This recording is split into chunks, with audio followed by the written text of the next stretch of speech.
Now, if you're wanting to keep the left arm dead straight like you're seeing all the top pros do, this is the video for you, because I'm going to tell you exactly from start of the swing all the way through what you should be feeling, what you should be doing to get that lead arm nice and straight. So let's get into it. So setup. First and foremost, this is where I see a lot of golfers who really struggle with that bent left arm for right-handed golf, or lead arm we could say. They'll be setting up to the golf ball with too much bend of it set up from the get-go. So from there, of course, if they maintain that, their left arm is just naturally going to be bent throughout the entirety of the swing. Quite nice and simple and easy for fix if this is you. But if we want to keep it nice and straight, we want to keep it fairly straight at setup. So that's where I don't want it locked out, so completely locked out in the joint. We don't want to be locked out ever with anything really in the golf swing, because that will create too much stiffness. Your joints won't be able to move properly. So you want it to be around 90% straight.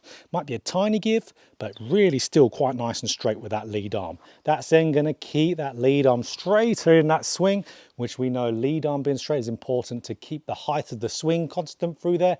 If we break down, brings the swing height up, not a good time. So at setup, number one, keep it nice and straight. Will keep it straighter, easier in your swing. So number two, backswing width. So this is in your takeaway and to the top. So okay, takeaway. What I see quite often players do when it comes to their lead arm, when it gets bent, they'll be bringing their club too narrow to their body. They'll just be picking the club up without any width. So width means when the club is getting wider, more away. So narrow, hands and arms get too close to their body. If you're going to pick those arms and wrist straight up straight away, that lead arm will immediately be bent, and it has to stay bent throughout the rest of your swing from there. If that lead arm straightens up, you're going to get issues with your swing height again. So that's where I like to see players in that takeaway be nice and wide, so they can have a little bit of a gradual hinge of the wrists if they want in that takeaway. That's absolutely okay. We don't want it to happen too much. A little bit is fine, but more than anything, nice and stretched out. So we don't want to stretch out as in out away from us. We want the hands to be going in, club to be going out ideally, but nicely away, creating a width. Because when we push that club away as it's going around us, that makes that lead arm straighter. So that's that takeaway. So if we can make that takeaway nice and wide, I even like the drill there of getting to that wide takeaway, stopping and then swinging up and through from there. That is also brilliant to keeping that lead arm bent all the way through. Brilliant. But then as we go up to the backswing, that's where we need to focus a little bit on the other arm. So that's where if a player is great here, great width, we can quite commonly see them lose it up to the top, the lead arm get bent.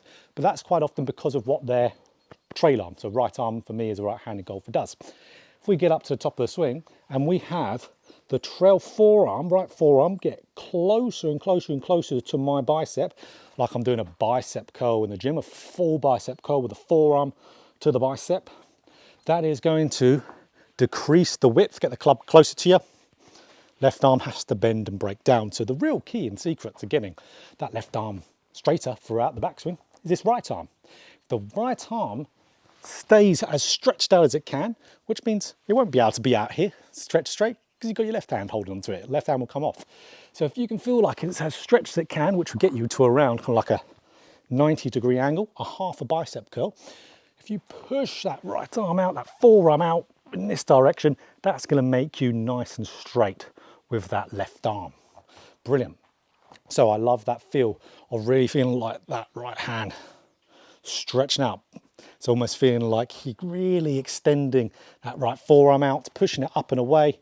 And that's going to get you into a much straighter lead arm as a result. So number three, we're talking about how we're moving in that downswing, because we can see players get up to the top lovely, and then as they move down, their lead arm will start to break and bend inwards. So for the downswing, there's two reasons mainly to why this can happen for you with that lead arm breaking down. So number one would be you are having too much excessive tilt away from the target. Your upper body is moving away from the target, which means it's getting closer to the ground.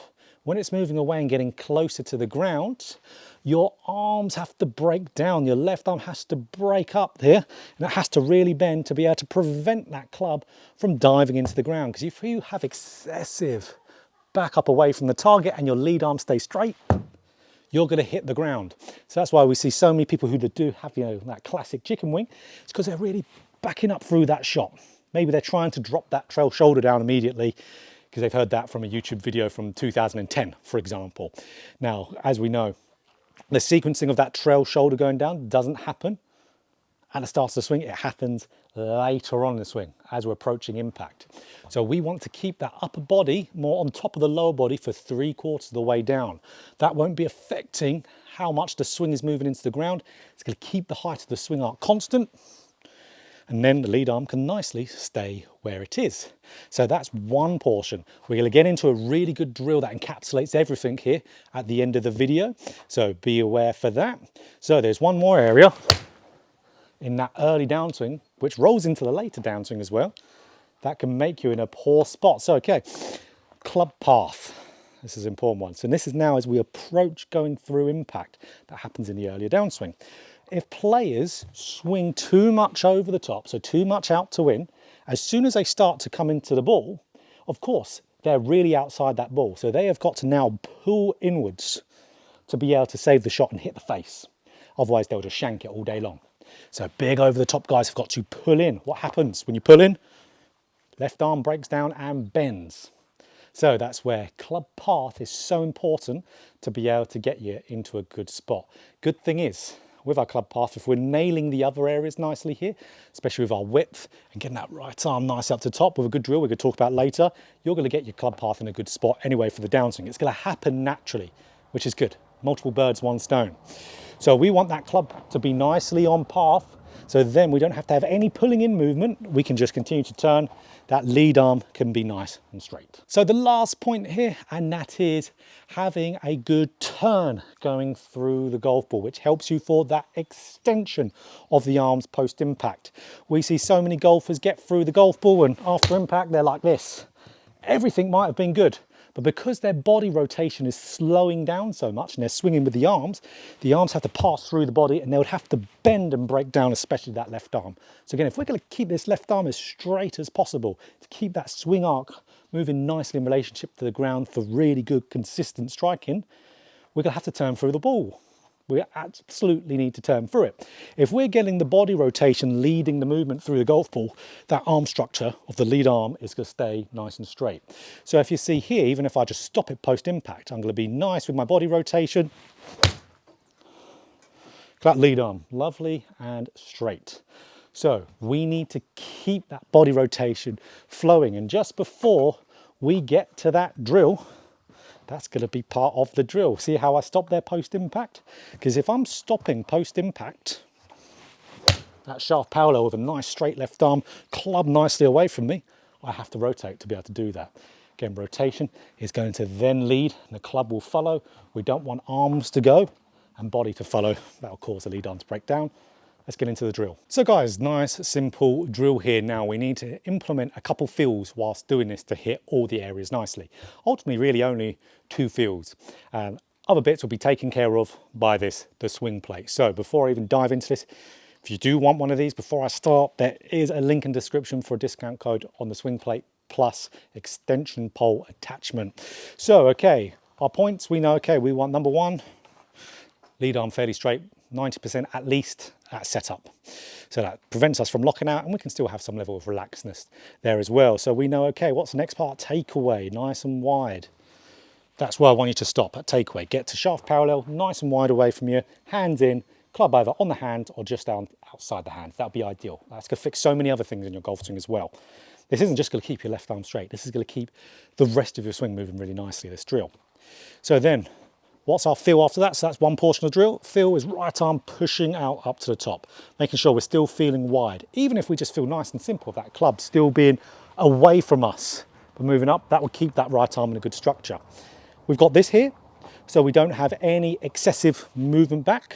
So at the moment, all we need to do, take away, swing up, make sure we're not hitting that with our head. And all we want to do then to keep it flowing nicely post impact is stop. So you're going to, drill is just going to look like this. Wide takeaway. There we go. Left arm lovely and straight. Even you just getting there to that position What does your left arm have to do for you to strike a good shot? Doing that has to stay straighter. That's why we're encouraging you to stay in a good environment with this. So we're just making sure, stopping the takeaway nice and wide, be able to see our left arm straight, swing up nice and wide still. Good thing about being wide in the takeaway, it does help so many people be wide at the top as well. Make sure we're not backing up.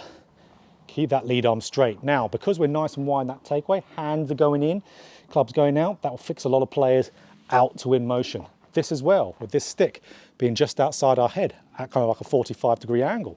If some players are too over the top, they could easily hit the stick as well. It's going to keep the club nicely on path. So we're going to cover everything from really just two main keys in a swing. Takeaway, get it wide, shaft parallel post impact, keeping it wide. Don't hit that with your head. You can keep it as simple as that if you want to, and you're going to be in a much better spot. Here we go, another one. Lovely strike.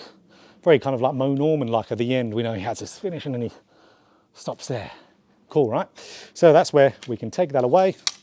Again, you're only going to get this if you do a lot of the drill. If you really chronically suffer with that lead arm breaking down and bending, unlikely I'm going to tell you just a simple feel that's going to get it in there. I know a lot of you are wanting that, but that's just generally not how the golf swing works.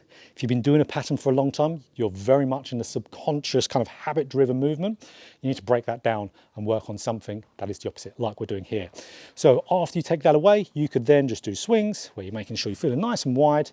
And just like we had in the last point, stopping there post-impact, straight left arm. And then you can bring it all the way through to a full swing.